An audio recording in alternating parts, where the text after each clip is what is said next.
I'm going to call the Minister. Thank you, Deputy Speaker. And I rise today to speak on a bill that's going to be a defining moment in our nation's history. I'd like to start by firstly acknowledging the Aboriginal and Torres Strait Islander peoples as the first peoples of Australia and as the traditional owners of this land. I acknowledge the traditional landowners here in Canberra, the Ngunnawal people, and I also acknowledge the traditional owners in my electorate of Richmond, the people of the Bundjalung Nation. And Deputy Speaker, this bill, the Constitution Alteration Aboriginal and Torres Strait Islander Voice 2023 bill, is a powerful marker of our respect for the First Nations peoples of Australia, and I pay my respects to elders past, present and emerging. Aboriginal and Torres Strait Islander people have occupied the Australian continent and maintained a relationship with Australia's land, waters and sky for more than 60,000 years. And we are so incredibly fortunate to live in a country where our First Nations people represent the oldest continuous living cultures in human history. Yet, despite this remarkable fact, Aboriginal and Torres Strait Islander peoples are not recognised in our Constitution. And this is not all right. This is not acceptable, and this needs to change. And I am incredibly proud to be a part of a government that will make that change. The constitutional amendment in this bill will rectify more than 120 years of explicit exclusion in provisions of Australia's founding legal document. This bill to amend the Australian Constitution to recognise the First Peoples of Australia by establishing the voice. It's the first formal step towards holding a referendum by the end of this year. It's a form of constitutional recognition that is practical and long overdue. Deputy Speaker, we do importantly need to recognise and acknowledge the atrocities in our past and the actions that have led us to this moment. The dispossession of lands, languages and cultures, the infliction of top-down harsh government policies, all of these have contributed to the deep and continuing wounds on generations of Aboriginal and Torres Strait Islander peoples and their cultures. The fact is, there are moments in our history that are shameful. However, there are also moments in our history that we can and should be proud of in terms of reconciliation. The 1967 referendum, where more than 90% of Australians voted to amend the Constitution to allow the Commonwealth to make laws for Aboriginal people and include them in the census.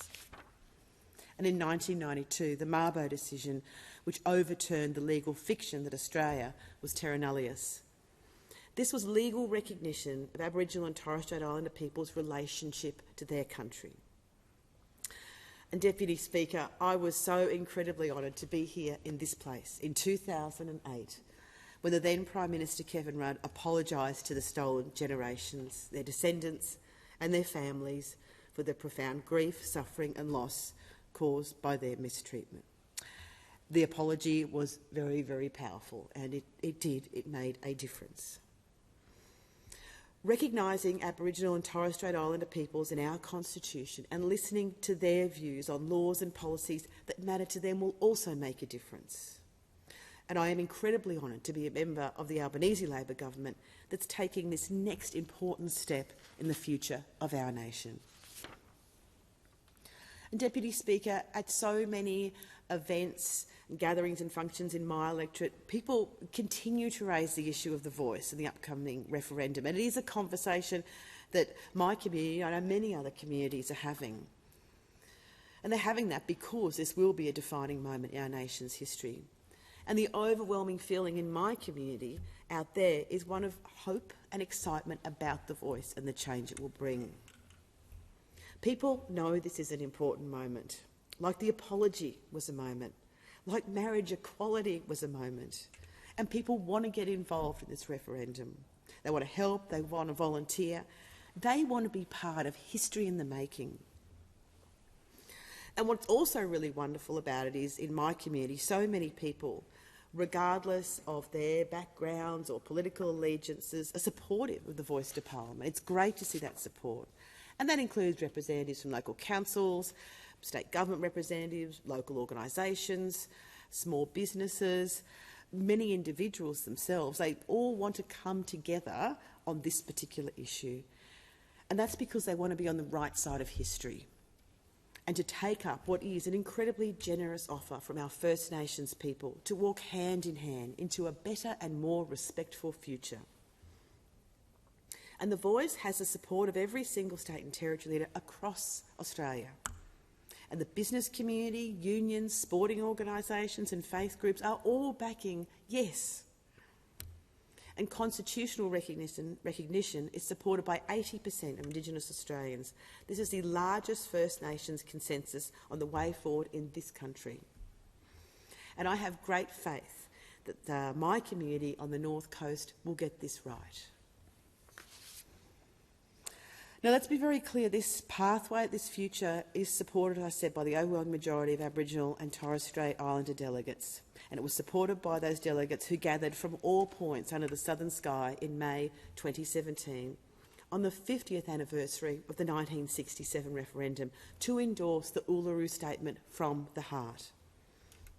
And it is time to accept that generous invitation in the Uluru Statement from the Heart for all Australians to walk with our First Nations people towards the better future.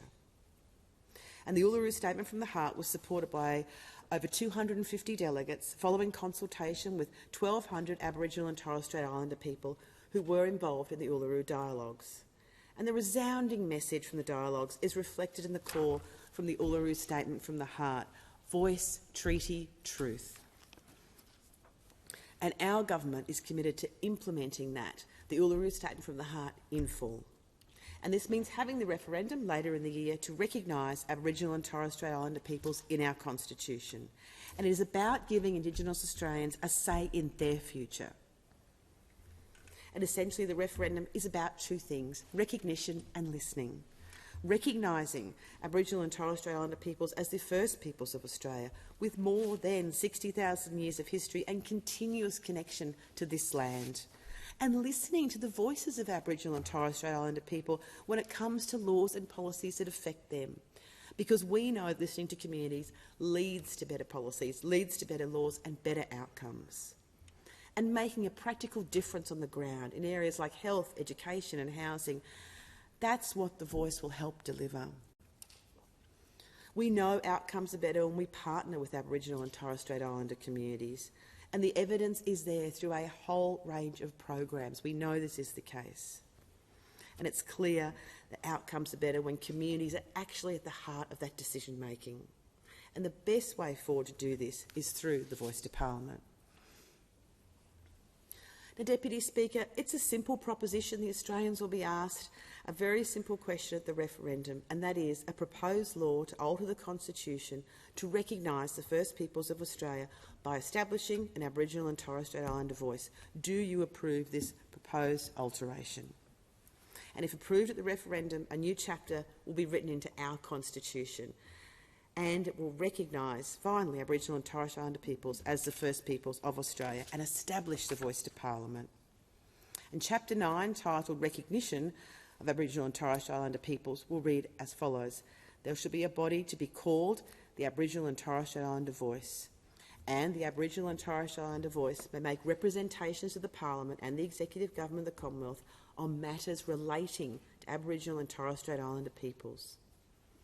The Parliament shall, subject to this Constitution, have power to make laws with respect to matters relating to Aboriginal and Torres Strait Islander Voice, including its composition, functions, powers and procedures.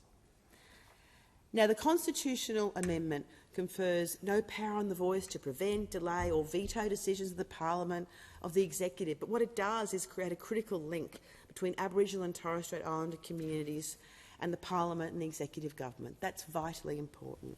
It gets the balance right. It will enhance our democracy and our democratic institutions.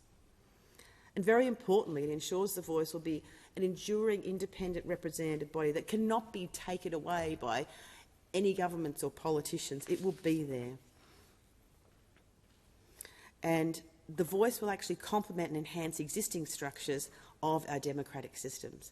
And, Deputy Speaker, indeed the Solicitor General says the proposal to enshrine the Voice in the Constitution is not only compatible with Australia's system of representative and responsible government, it would actually enhance that system, and that's what is so vitally important. The fact is, Deputy Speaker, it is a very straightforward design, and it has been designed and developed through an incredible amount of consultation and collaboration with many people. Deputy Speaker, last year we went to the election with a clear commitment to implement the Uluru Statement from the Heart, including holding this referendum. And the Australian people elected us. They know that we were committed to holding this referendum. And I think they know how important it is. And with the introduction of this bill, the Albanese government is taking the first formal step to honour that commitment. It's a commitment we made not just to Aboriginal and Torres Strait Islander peoples, but indeed to all Australians. We made that incredibly important commitment. I would like just for a minute to talk about some of the design principles of the Voice. The design principles are: the Voice will give independent advice to Parliament and Government. It will be able to make proactive representations as well as responding to requests. The Voice will be chosen by Aboriginal and Torres Strait Islander communities, people, based on the wishes of local communities, not appointed by government.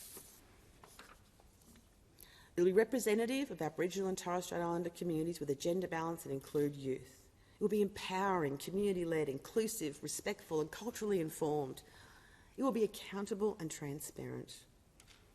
And the Voice will work alongside existing organisations and traditional structures.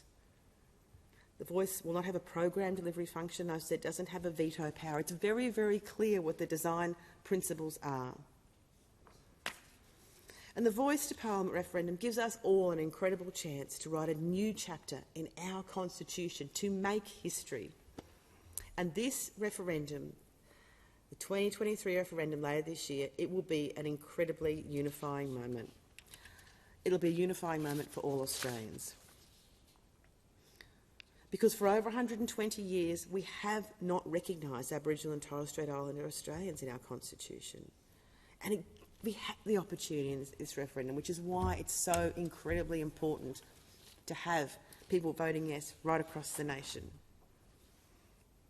And voting yes is indeed the best chance we have to create change that will deliver a better future. And Deputy Speaker, I know, talking to people in my community, as I said, the commitment they have, the fact they want to be a part of history because they see how important this is. They know this is overdue, and it was one of the very big issues in the election campaign, our commitment to making sure that Uluru Statement from the Heart was followed through, and we are doing that now with this bill, with this referendum for the Voice. And I think Australians have generous hearts, and I think they want to see a better future right across the nation. And I would certainly encourage people in my electorates, they've reflected to me, upon me, about wanting to vote yes, and I would encourage people across the nation to do the same. Together, in a positive, generous way, we can walk together to create that better future. And as I said previously, Deputy Speaker, I was very fortunate to be here in 2008 when then Prime Minister Kevin Rudd gave that apology to the stolen generations. And it was an incredibly moving moment here. It really was, in terms of the reactions in this place and across the nation, and it changed the nation. It really did. And we have an opportunity to do that again, and we need to embrace that moment and move forward together. And, Deputy Speaker, as I say, I encourage everyone to vote yes to make this happen, and I strongly, strongly commend this bill to the House. I thank the Minister. The question is that this bill be now read a second time, and I call the honourable member for Brisbane. Thank you, Deputy Speaker. I acknowledge the Ngunnawal and Ngambri peoples, who are the